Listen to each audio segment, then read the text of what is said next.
on a les spoilers du chapitre 1125 et c'est incroyable. L'un des Gorosei va mourir dans ce chapitre. Oui, je sais, c'est vraiment un truc de fou. Mais ce n'est pas tout, quelqu'un va le remplacer, ce Gorosei mort. Et c'est Garling fille Garland. Alors sans plus attendre, plongeons dedans.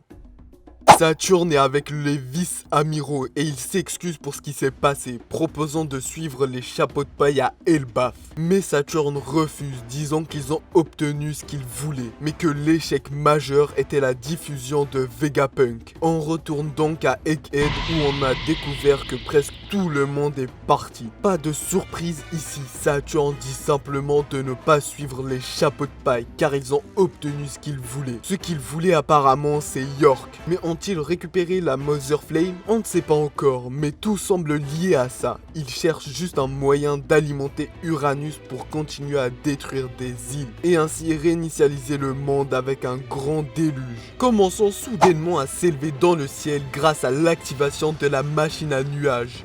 York essaye de l'arrêter. C'est vraiment fascinant, j'avais oublié d'en parler, mais Vegapunk développe cette sorte de nuage artificiel appelé plante nuageuse, qui est en fait un système de climatisation pour réguler le climat d'Egghead et ainsi modifier la densité du pyrobling, car c'est l'un des principaux composants pour créer les archives de Punk dans le ciel pour que personne ne puisse y accéder. Mais revenons à l'intrigue, on arrive dans la salle de l'autorité où se trouvent les 5 doyens et Garling Fingerland entre dans la pièce. Il est maintenant nommé nouveau dieu guerrier des sciences et de la défense, remplaçant ainsi Saturne. Des flammes noires s'échappent du corps de Saturne. Il supplie pour sa vie, puis soudainement son corps vieillit et il explose, ne laissant que son squelette. C'est vraiment un truc de fou. Enfin, Oda nous donne du lourd avec ce chapitre. Après Egghead, Imu qui tue Saturne ici. C'était inévitable, mais Saturne a échoué dans sa mission. Donc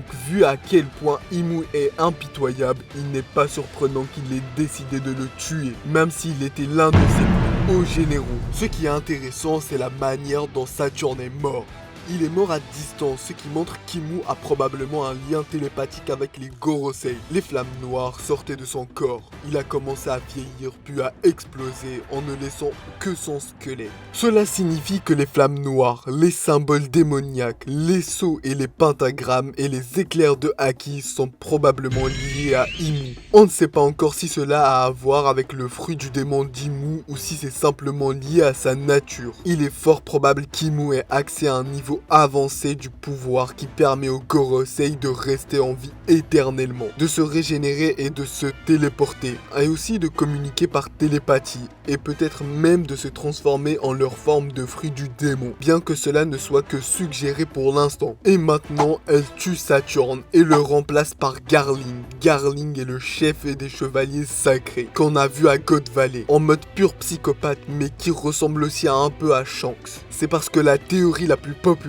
est que ce gars est le père de Shanks et que je pense que ça confirme encore plus cette idée. Car pourquoi remplacerait-il Saturne s'il n'était pas le père de Shanks? Et c'est tellement excitant que le nouveau Goro et c'est Garling. Et c'est le candidat parfait pour le remplacer. J'étais en train de me demander qui allait remplacer Saturne. Et voilà, Garling, c'est encore mieux. Un Goro, je suis presque sûr qu'il doit s'agir d'un dragon céleste. Quoi qu'il en soit, dans les archives flottantes de Punk, où se trouve le cerveau de Vegapunk, on peut voir un nouveau Vegapunk composé d'Edison, Shaka, Pythagore et Atlas. Ils ont 4 esprits dans un seul corps, et c'est du pur Oda. Il aurait dû les laisser mourir. On a déjà Lilith et York, c'est bien, mais quand même, on les a vus mourir, alors je suppose que c'est cool qu'il y ait maintenant un Frankenpunk, peut-être. Ensuite, direction le royaume de Kamabaka, où Koala résume le message de Vegapunk. Dragon dit qu'on doit en finir au plus vite, car la guerre pour sécuriser les lieux sur Terre est sur le point de commencer. Bon, Dragon, on t'a déjà entendu dire ce genre de choses avant, mais...